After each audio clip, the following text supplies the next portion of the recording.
Buenos días.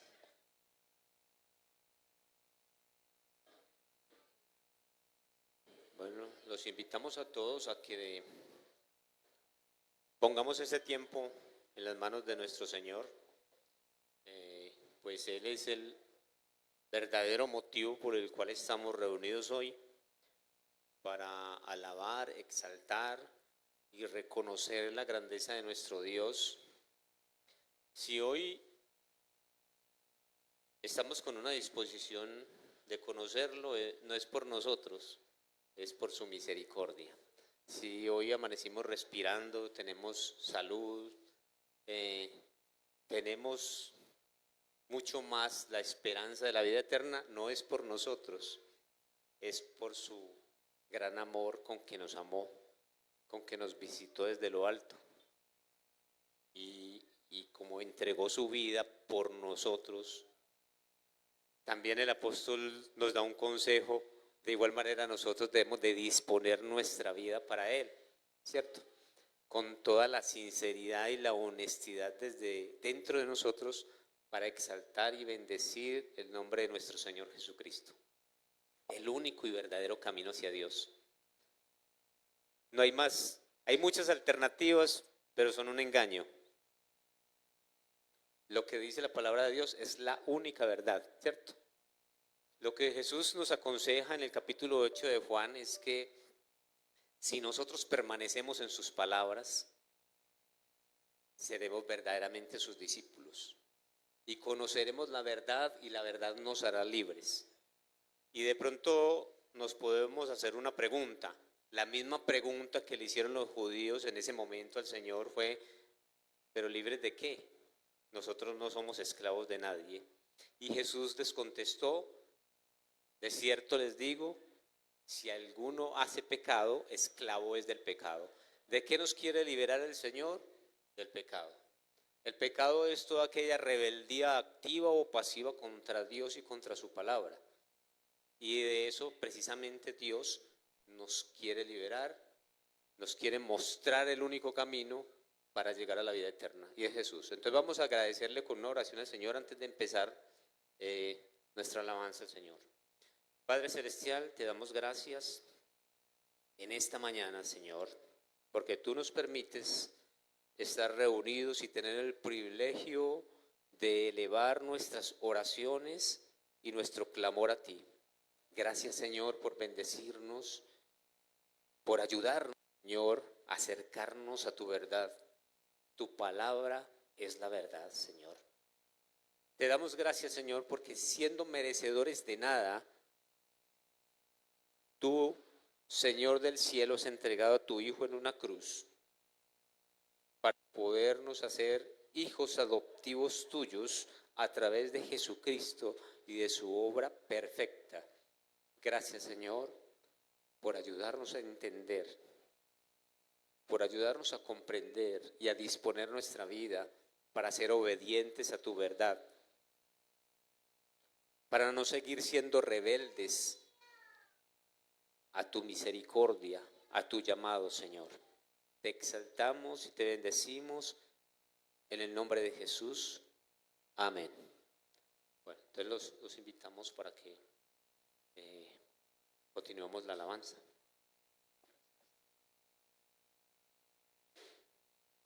Bueno, muy buenos días, iglesia. Hoy no tenemos a Mari con nosotros, pero tenemos una gran iglesia que nos va a acompañar a nosotros también en esta adoración, y los invito a que por favor canten a una sola voz con nosotros, entendiendo obviamente las letras de las canciones, de lo que estamos cantando, que nos lleven a meditar y a reflexionar en la persona de Cristo.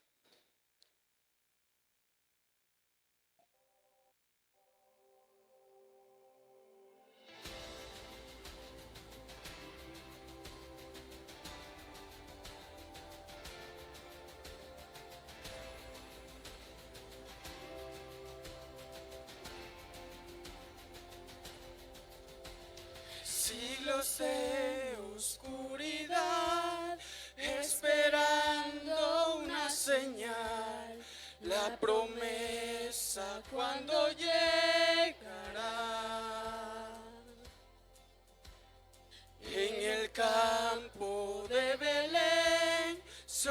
el llanto de un bebé y el silencio que una vez reinó. Lo rompió Emmanuel. Aleluya, gloria en las alturas, paz aquí en la tierra, un Salvador nació. Aleluya, gloria en las alturas, gozo a las naciones, Cristo el Señor. Rayo de luz que atravesó la noche con su resplandor y a los pastores de temor llenó. Ángeles anuncian hoy buenas nuevas de salvación y los cielos cantan a gran voz. Pues llegó Emmanuel. Aleluya, gloria en las alturas, paz aquí en la tierra, un Salvador nació. Aleluya, gloria en las alturas, gozo a las naciones, Cristo el Señor. Admirable, consejero, poderoso, príncipe de paz, Padre eterno, con nosotros, luz del mundo, Cristo Emmanuel. Admirable, consejero, poderoso, príncipe de paz, Padre eterno, con nosotros, luz del mundo, Cristo Emmanuel. Aleluya, gloria en las alturas, paz aquí en la tierra, un Salvador nació. Aleluya, gloria en las alturas, gozo a las naciones, Cristo el Señor.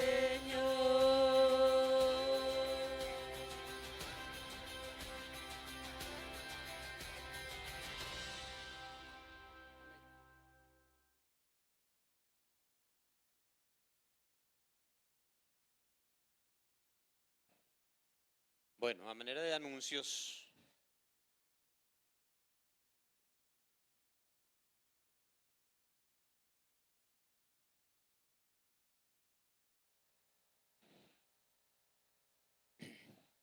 bueno, los anuncios son pocos en este tiempo, sí, porque no estamos haciendo el curso que estamos haciendo los miércoles, entonces hemos reducido mucho las reuniones en este tiempo. Pero el 21 de diciembre a las 10 a.m. tenemos un desayuno. ¿O cuántos desayunos quieren? Pues hay algunos que de pronto se... Camilo, por ejemplo, ¿cuántos desayunos, Camilo? Entonces, el 21 a las 10 de la mañana, antes de la reunión, tenemos un desayuno. Entonces los invitamos a participar. Cada uno de nosotros va a aportar algo, lo que quiera aportar o lo que pueda aportar. no es algo obligatorio. De pronto comer sí sería obligatorio, ¿cierto? Entonces están cordialmente invitados. Los demás anuncios, las demás reuniones están canceladas hasta el próximo año y hasta nueva orden, ¿cierto? Ya el pastor nos irá dando las directrices de cómo vamos a retomar las reuniones que estamos haciendo. Entonces, a manera de motivación, los miércoles estamos estudiando el Nuevo Testamento en Raíces de la Fe, conociendo por qué la venida del Señor, por qué el anuncio de la venida del Señor a través de Juan el Bautista. Temas muy interesantes que nosotros como cristianos deberíamos de comprender y tener esa raíz de ese tema muy arraigada en nosotros, porque son fundamentos de la fe cristiana. Entonces, desde ya los estoy motivando para que en enero, cuando retomemos las clases, hagamos el esfuerzo de venir y de edificarnos, ¿cierto? El soldado que no se edifica fácilmente cae en la guerra, ¿sí? El soldado no se prueba limpiando el fusil, sino que tiene que saberlo utilizar. La Biblia dice que nosotros somos soldados de Jesucristo. Tenemos que conocer la palabra de Dios. Entonces están motivados, pues. ¿Sí? No hay más anuncios por el momento. Entonces, continuamos. Nos saludamos para conocernos. Tenemos una persona nueva, le damos la bienvenida. Nos arrimamos, la conocemos. ¿Cómo es tu nombre? Luz Elena, bienvenida a la casa del Señor. ¿Sí? Bueno, entonces podemos saludarnos.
Bueno, iglesia.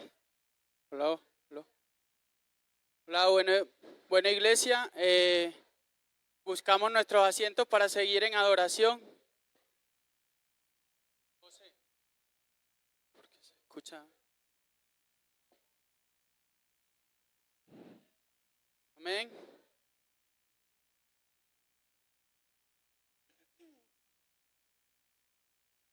Esto ya, podemos ir.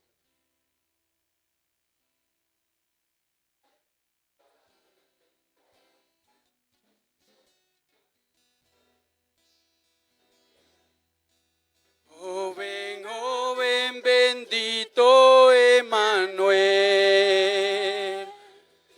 De la maldad rescata a Israel. en triste desolación y espera pronto su liberación. Cantad, cantad, pues vuestro Emmanuel vendrá a ti muy pronto, Israel. Joven sabiduría celestial, y líbranos del mal a cada cual. Corrígenos y haznos saber que con tu ayuda hemos de vencer. Cantad, cantad, pues vuestro Emmanuel vendrá a ti muy pronto, Israel. Joven, joven, glorioso Rey de Sión, y ten tu trono en cada corazón. Disipa toda la oscuridad y enséñanos tu santa voluntad. Cantad, cantad, pues vuestro Emmanuel vendrá a ti muy pronto, Israel. Joven Mesías victorioso, ven de nuevo a este mundo a reinar.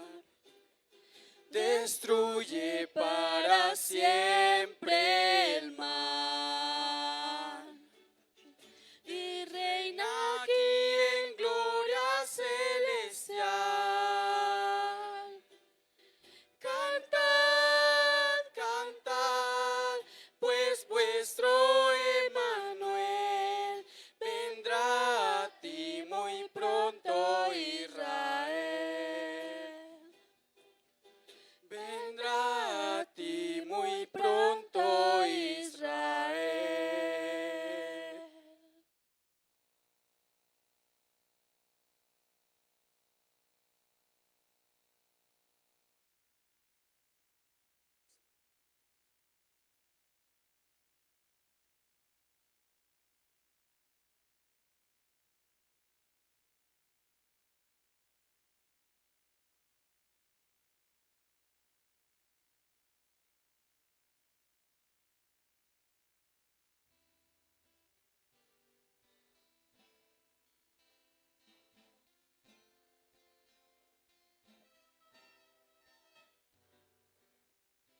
Formó las olas al hablar, quien contó la arena en el mar.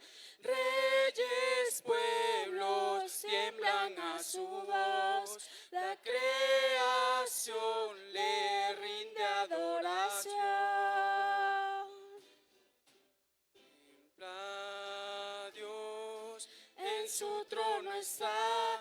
Venid y adoradle, contempla al Rey, nadie es como él. Venid y adoradle.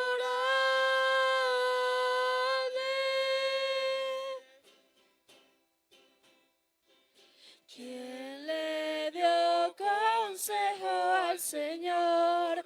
¿Quién cuestiona lo que él habló? ¿Quién al sabio Dios puede enseñar? ¿Quién comprende su gran majestad? Contempla a Dios, en su trono está. Venid y adoradle,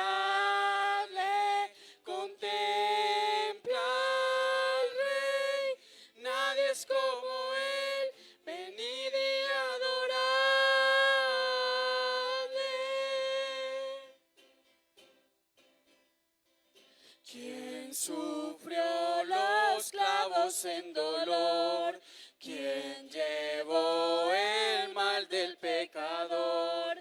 Jesucristo, humilde al perecer, ha triunfado y reina con poder. Contempla a Dios, en su trono está, venid y adoradle. Contempla al Rey, nadie es como él, venid y adoradle. Contempla a Dios, en su trono está, venid y adoradle. Contempla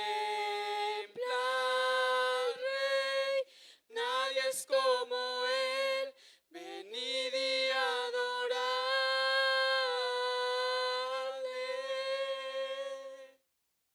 Amén.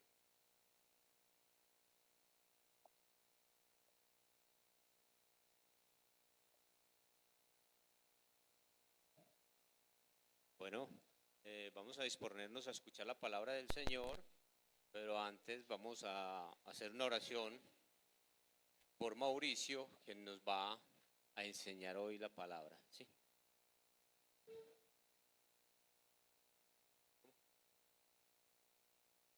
Bueno, Señor y Padre Celestial, te damos gracias por la vida de Mauricio, Señor, porque tú dispones su corazón, Señor, hacia ti, hacia tu palabra, hacia el mensaje que nos quieres dar a través de él. Te pedimos que des en nuestro corazón esa disposición para escuchar y para entender tu palabra, y que le des a él la capacidad, la inteligencia, la sabiduría, la dirección de tu Santo Espíritu para enseñarnos tu verdad.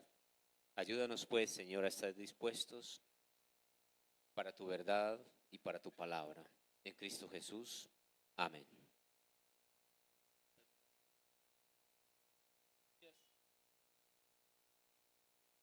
Hola, buenos días. Ya, tenerles que pedir un favor, es que tengo la boca seca y dejé el vaso de agua por allí, por eso iba a ir por él. Perdón.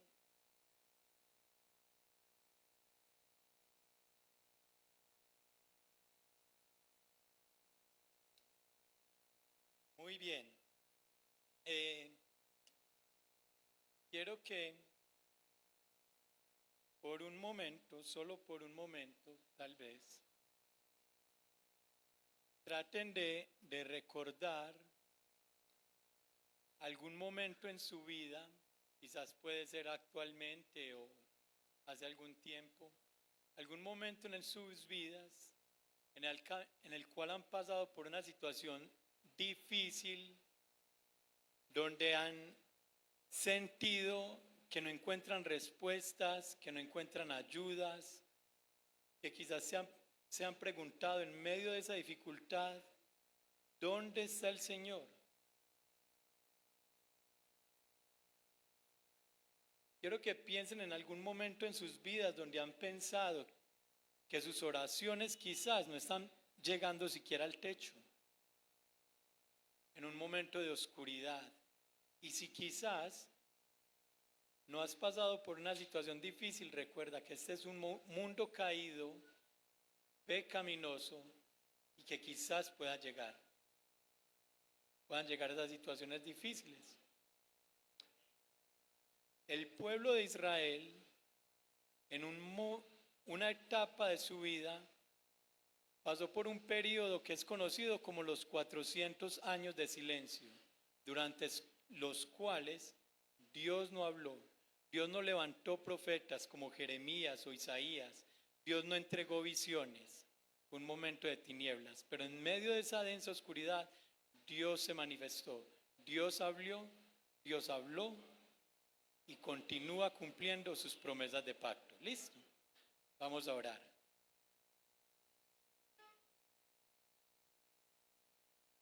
Oramos. Amado Dios y Padre, te alabamos, te bendecimos, Señor, Te damos gracias por este día, gracias por tu misericordia, gracias por permitirnos comenzar esta semana congregándonos en tu nombre, Señor, teniendo un tiempo especial para alabarte, adorarte, escuchar tu palabra, tener comunión como hermanos, bendito Dios. Padre, por favor, ayúdanos a estar atentos, sé tú edificándonos, exhortándonos, animándonos, Dios. Padre, te damos muchas gracias. Y en el nombre de Jesús oramos. Amén. Entonces, el propósito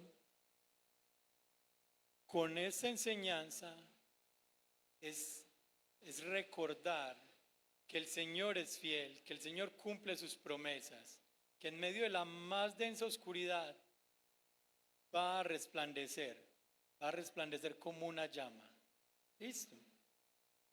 El pasaje en el que vamos a estar se encuentra en el libro de Lucas, Lucas capítulo 1, y vamos a estar desde los versículos 5 en adelante.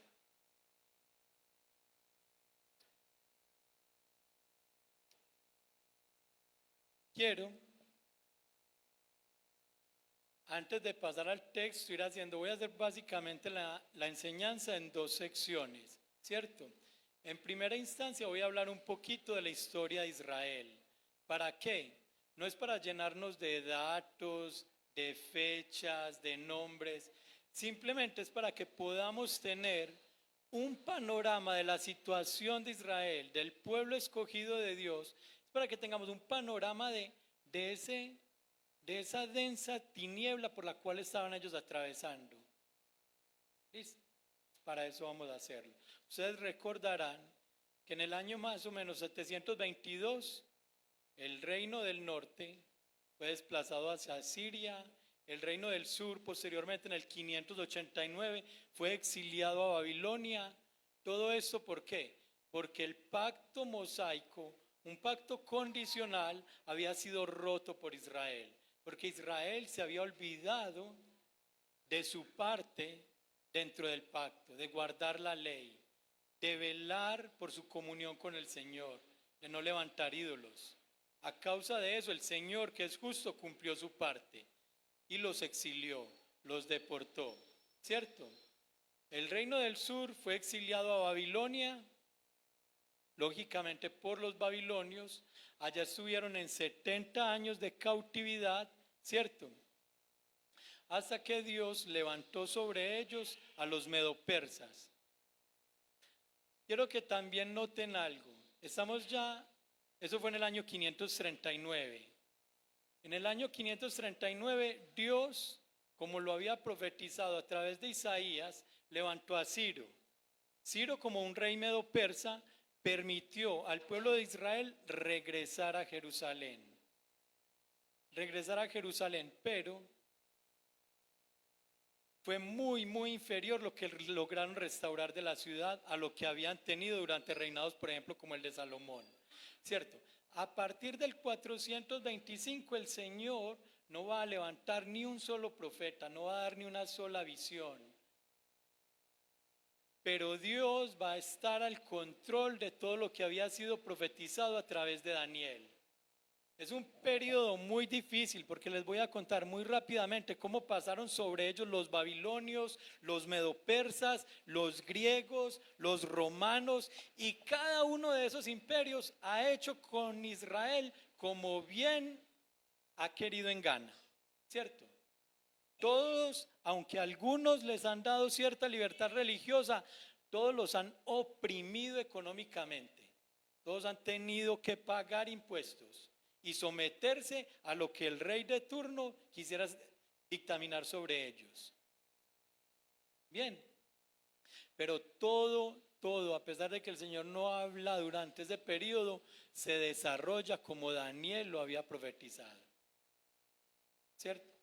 Muy bien. Los medopersas están al control del mundo conocido de la época más o menos hasta el año 331 desde el 334, 331 antes de Cristo, cuando el Señor levanta a Alejandro Magno, ¿cierto?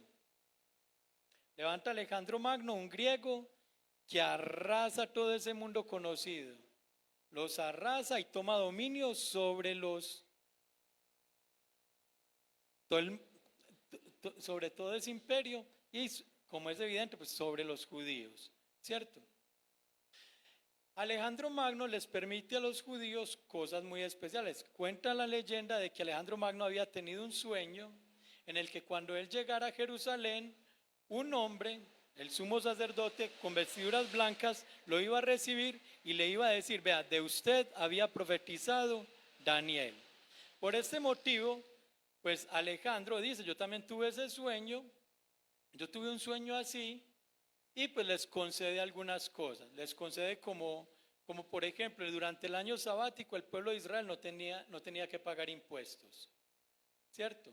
Les permite cierta libertad religiosa, pero su propósito último, el de Alejandro Magno, era la helenización de todos ellos. O sea, ellos iban a hablar griego, ellos iban a adoptar costumbres, una vida moderna como la querían imponer los griegos.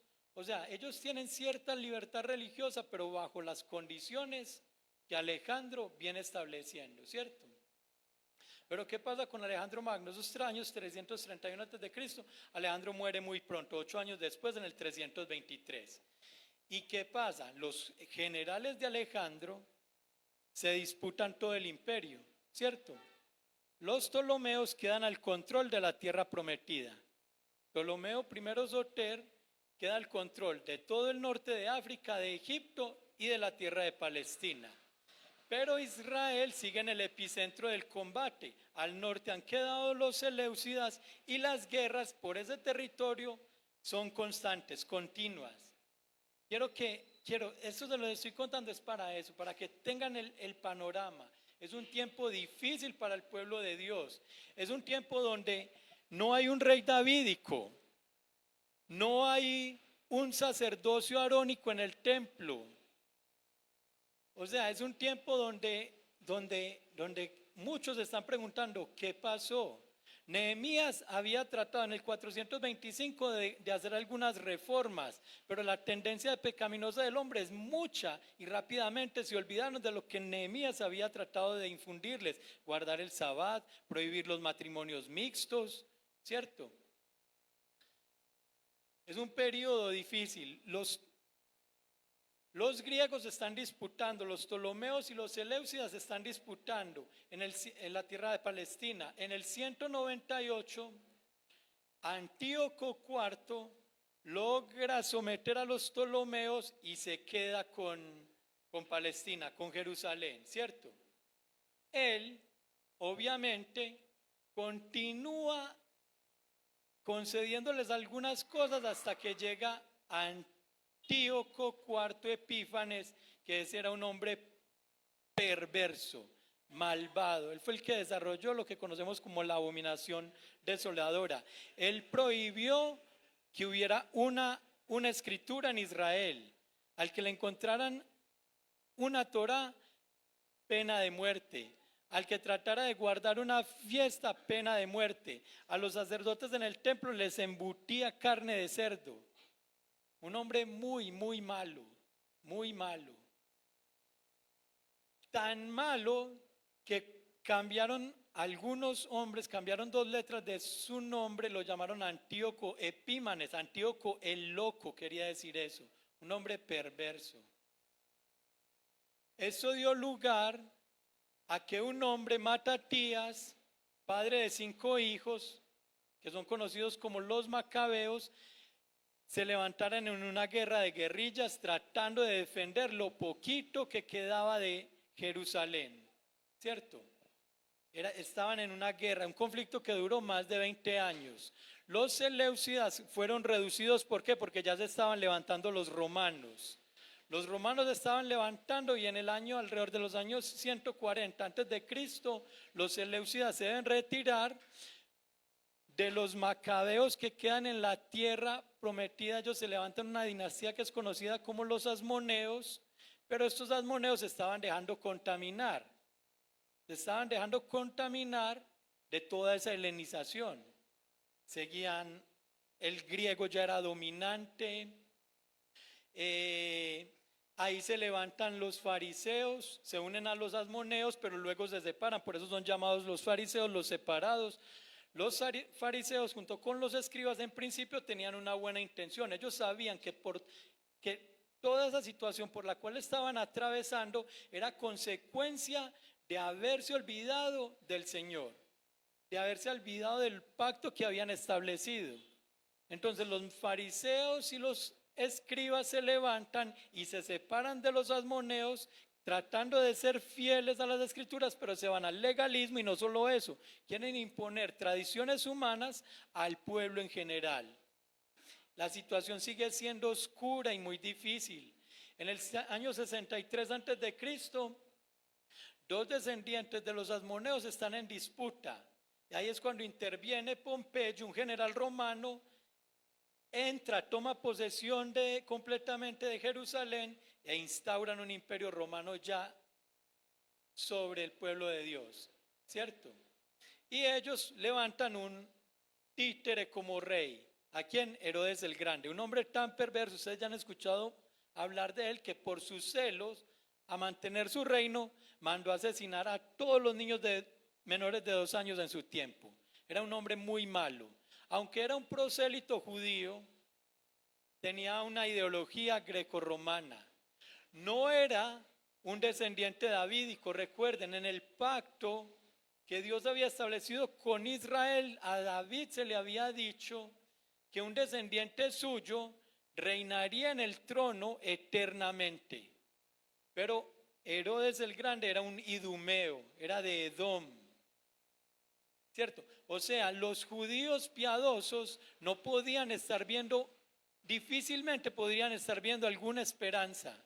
La situación era muy oscura para ellos. No había rey, no había un rey davídico, no había un sacerdocio arónico, no había un sacerdocio de Sadoc.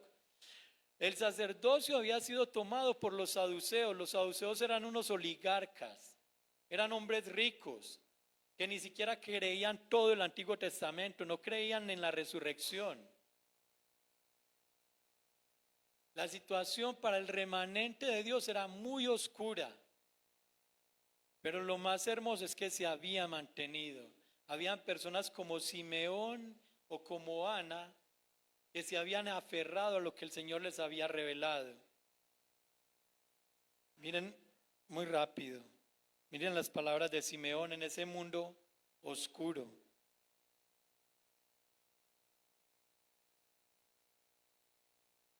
Cuando José y María van a presentar a Jesús al templo, había en Jerusalén un hombre que se llamaba Simeón.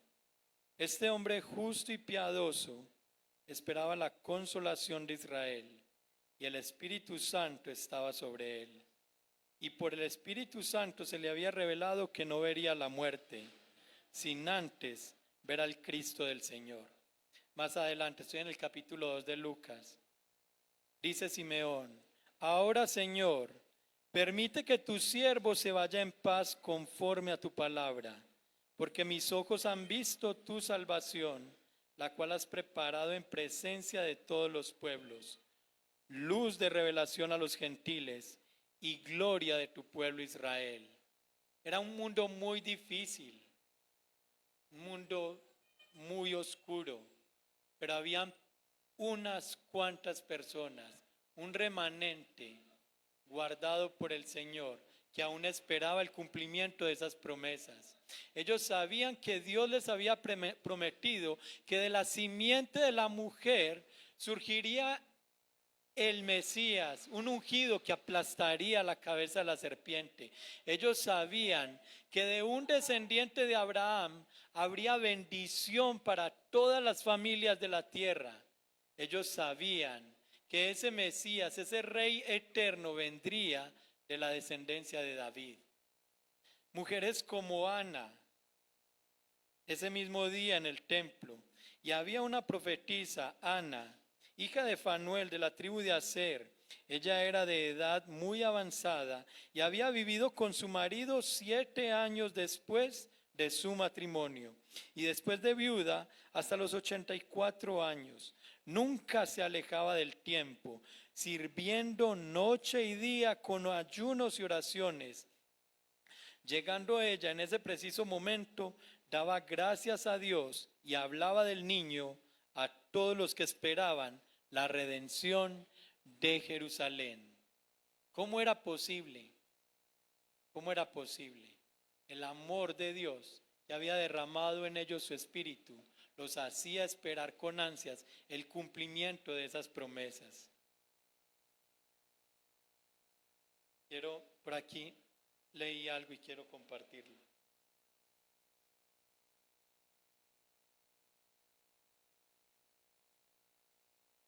Acerca de la paciencia y la fidelidad de estas personas.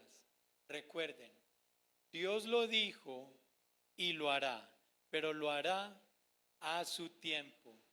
Acerca de la venida del Señor Jesucristo, en Gálatas 4:4 dice: cuando vino el cumplimiento del tiempo, Dios envió a su Hijo, nacido de mujer, nacido bajo la ley. Dios lo hará, pero a su tiempo. La verdadera esperanza se prueba en el silencio. La verdadera esperanza es la capacidad de seguir sirviendo y seguir creyendo cuando el mundo dice que la historia de Dios ha terminado. O sea, por más difícil que pueda parecer la situación, por más difícil que podamos ver que apenas somos unos cuantos, que apenas somos unos pocos, el Señor va a cumplir su parte. El Señor, así como vino una primera vez como un siervo sufriente, como el Cordero de Dios, Él va a volver.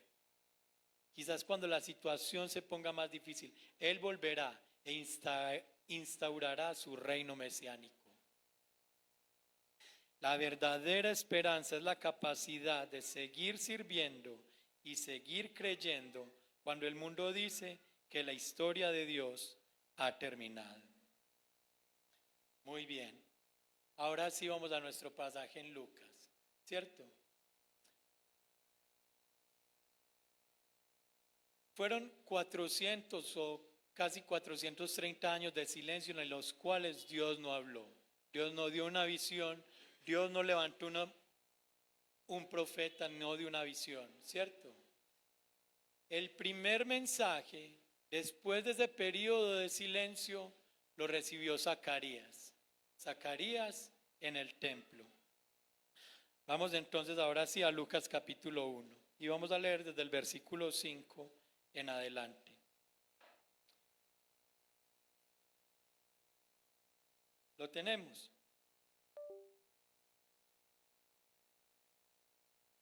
Dice la palabra de Dios.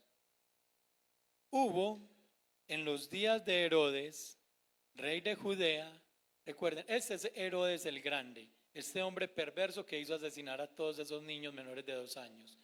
No es Herodes el tetrarca o alguno de los otros. Herodes era un título. Bien. Hubo en los días de Herodes, rey de Judea, cierto sacerdote llamado Zacarías. ¿Saben qué quiere decir Zacarías? Jehová se acordó, o Jehová se ha acordado. Del grupo de Abías, que tenía por mujer una de las hijas de Aarón, que se llamaba Elizabeth. Ambos eran justos delante de Dios. Ellos eran justos no por sus obras. Recuerden, a nadie se le es imputada la justicia de Dios por cómo se conduce. Solamente esa justicia es atribuida por medio de la fe.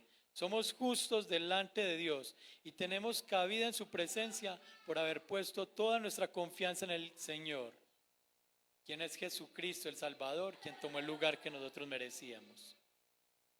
Bien, pero esa justicia de ellos sí era evidente en la forma como se conducían. Mire cómo se conducían. Ambos eran justos delante de Dios y se conducían intachablemente en todos los mandamientos y preceptos del Señor.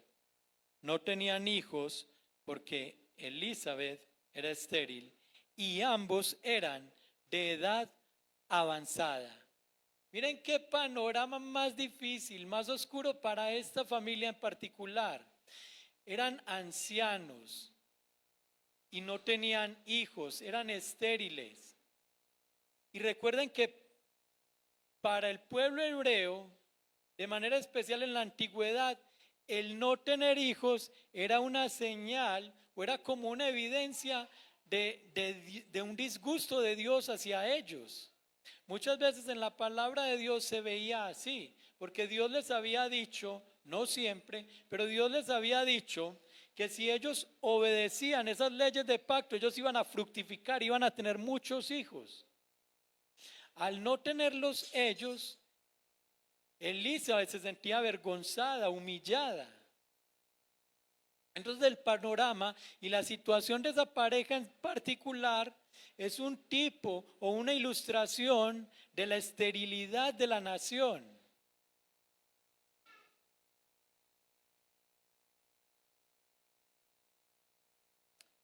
Versículo 8.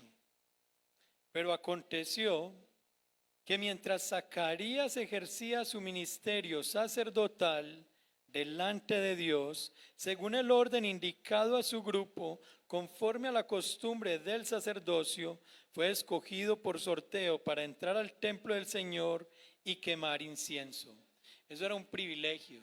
Era un privilegio porque eso era por sorteo y la cantidad de sacerdotes era mucha. Era mucha. Eran 24 clases o grupos de sacerdotes y cada uno de esos grupos podía servir o debía de servir en el templo durante 2 semanas, cada uno conformado por una multitud de sacerdotes. Por eso era algo tan difícil y un privilegio tan grande poderse ubicar entre el lugar santo y el lugar santísimo a esparcir el aroma del incienso.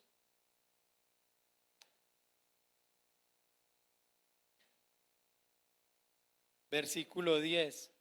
Toda la multitud del pueblo estaba afuera orando a la hora de la ofrenda de incienso. O sea, ellos se debían de quedar en los atrios del templo. Y se le apareció a Zacarías un ángel del Señor. Esta es la primera visión después de más de 400 años de oscuridad, de subyugación, de que hayan pasado por encima de ellos los asirios, los babilonios, los medopersas, los griegos, los romanos. Esta es la primera visión, la primera manifestación de la divinidad después de más de 400 años.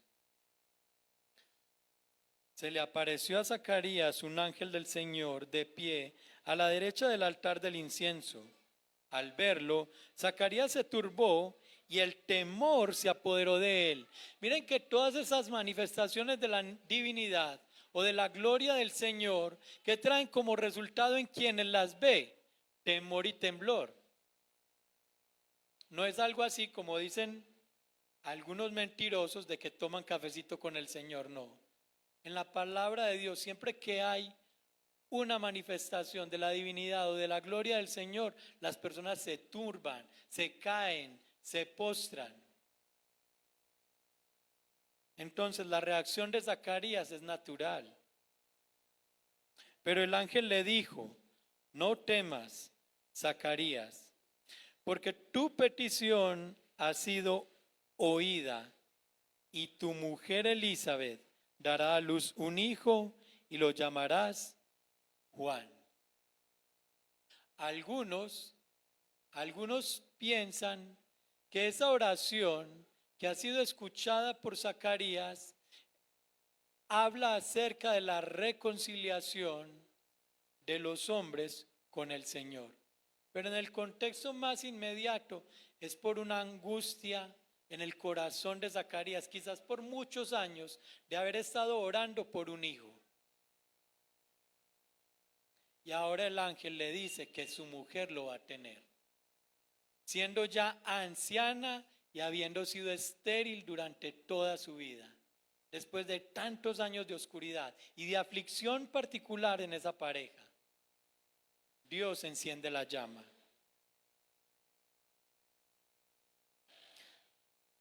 Y lo llamarás Juan. Juan quiere decir el Señor o Jehová muestra su gracia.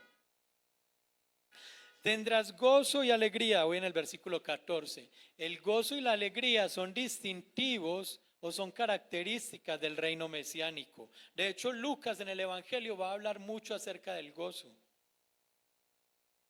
Tendrás gozo y alegría, y muchos se regocijarán por su nacimiento. Porque él será grande delante del Señor. No beberá vino ni licor, y será lleno del Espíritu Santo, aún desde el vientre de su madre.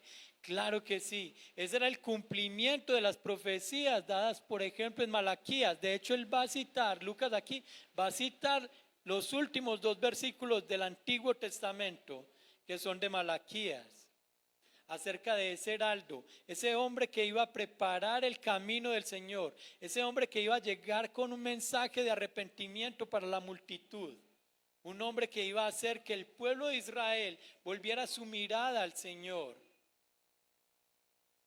Sería el vocero de Dios.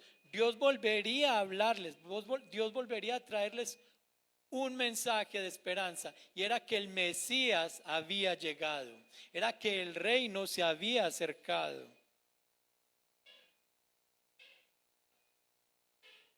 No beberá vino ni licor. Quizás sería un nazareo. No se dice que no le cortaran el cabello, pero es muy similar a lo que se le dice a Sansón o a Samuel, el hijo de Ana. No beberá vino ni licor, y será lleno del Espíritu Santo aún desde el vientre de su madre. Miren, esa es una ilustración de la soberanía del Señor aún en la salvación.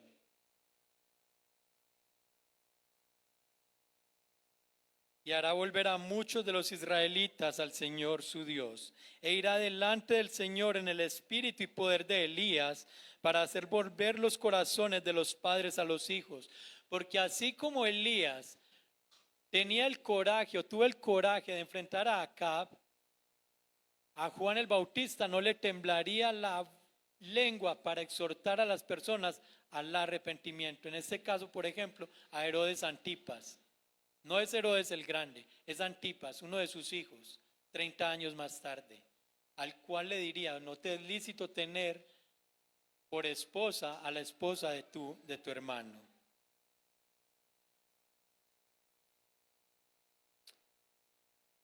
Y a los desobedientes a la actitud de los justos, a fin de preparar para el Señor un pueblo bien dispuesto. Entonces Zacarías dijo al ángel: ¿cómo podré saber esto? Porque yo soy anciano y mi mujer es de edad avanzada. Quizás no lo puedo justificar porque el Señor lo reprende, pero quizás su temor o su rayo de incredulidad era de alguna manera comprensible, así como le ocurrió a Abraham, quien también junto con su esposa por algún momento dudaron, ¿cierto? Zacarías se preguntaba: ¿cómo va a ser esto posible? ¿Cómo voy a tener un hijo? ¿Cómo va a ser el heraldo del Señor si soy anciano? Mi mujer es anciana y ha sido estéril. ¿Cómo podría ser eso? El ángel le respondió: yo soy Gabriel, que estoy en la presencia de Dios y he sido enviado para hablarte y anunciarte estas buenas nuevas. Así que te quedarás mudo. Otra ilustración.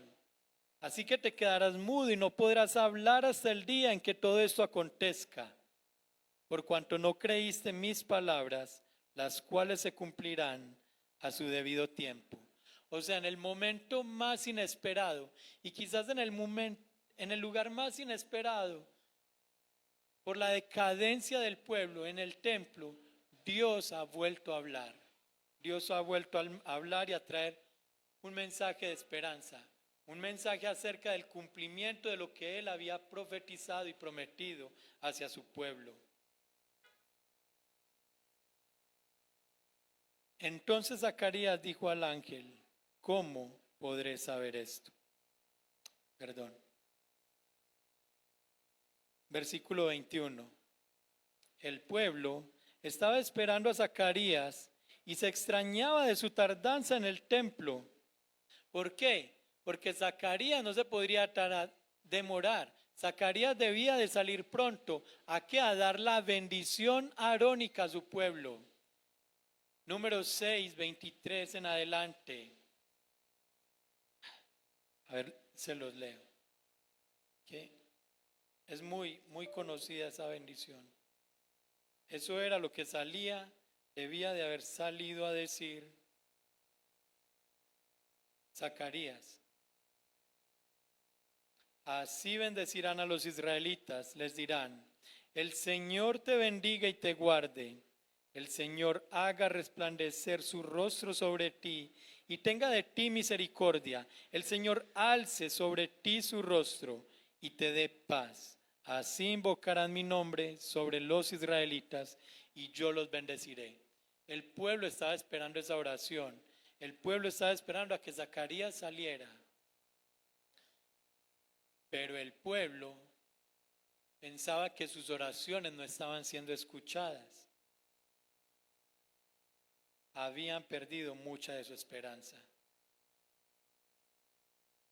Versículo 22 de Lucas. Pero cuando salió no podía hablarles y se dieron cuenta de que había visto una visión en el templo. Él les hablaba por señas y permanecía mudo. Cuando se cumplieron los días de su servicio sacerdotal, regresó a su casa. Después de estos días, Elizabeth, su mujer, concibió y se recluyó por 5 meses diciendo: así ha obrado el Señor conmigo en los días en que se dignó mirarme para quitar mi afrenta entre los hombres. Ese es el mensaje en que aún en la más densa oscuridad, en la situación más difícil, el Señor es fiel. Y Él nos manda a nosotros a permanecer fieles. Él que nos dice en Apocalipsis: pero tú sé fiel hasta la muerte y yo te daré la corona de vida. El Señor va a volver y juzgará a los vivos y a los muertos. Instaurará su reino y ese reino no tendrá fin.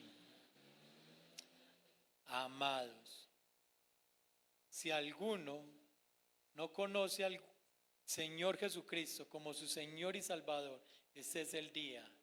Él te anima y yo te exhorto a que reconozcas a Jesucristo como tu Señor y Salvador, a que te des cuenta de tu pecaminosidad, de cómo hemos pecado muchas veces contra un Dios que es santo y justo, y que en su bondad y en su amor tomó la culpa sobre sí mismo, sobre nuestro Señor Jesucristo, muriendo por nuestro pecado, para que todo aquel que en Él cree no se pierda y tenga vida eterna.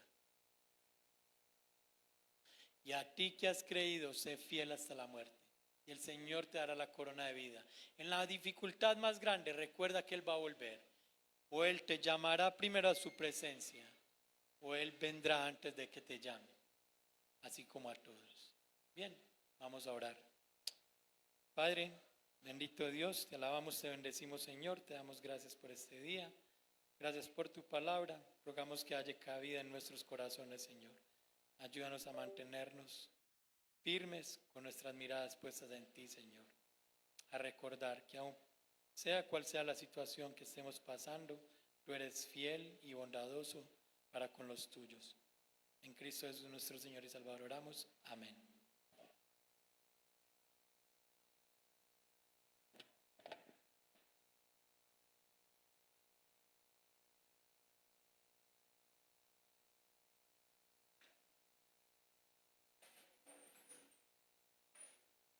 Amén. Entonces nos ponemos de pie y seguimos cantando de esa gracia que nos fue dada a nosotros por medio de Cristo Jesús.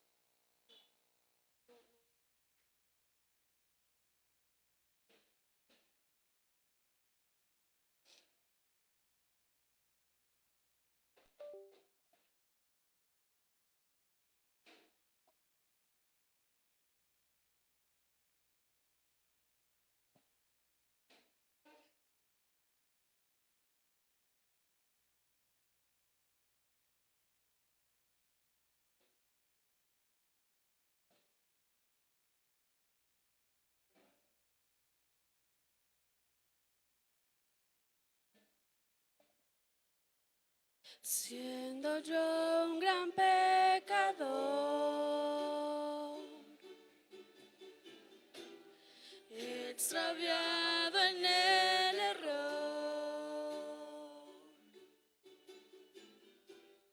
incapaz fui de quitar la culpa que cargaba mi corazón. Tu gracia, ¿quién puede medir? Tu amor no tiene un igual. Cuando perdido estaba yo, viniste a mi encuentro, mi Salvador. Fue tu gracia que mi vida renovó. Fue tu gracia que mi deuda canceló. Fue tu gracia que de muerte me llevó a vivir para tu gloria, oh Señor.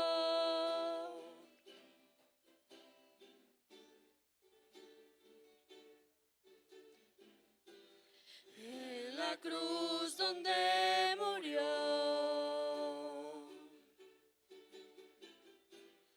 el perfecto Hijo de Dios,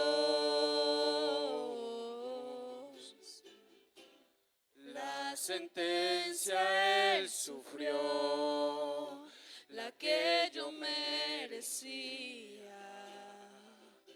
por mi maldad. Fue tu gracia que mi vida renovó. Fue tu gracia que mi deuda canceló. Fue tu gracia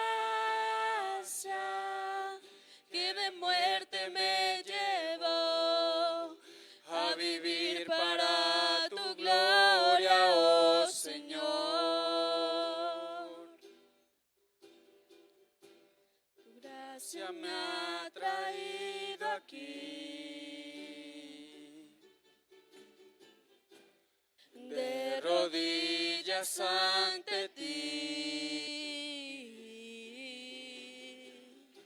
maravillado al comprender que a tu Hijo entregaste en mi lugar. Fue tu gracia que mi vida renovó. Fue tu gracia que mi deuda canceló.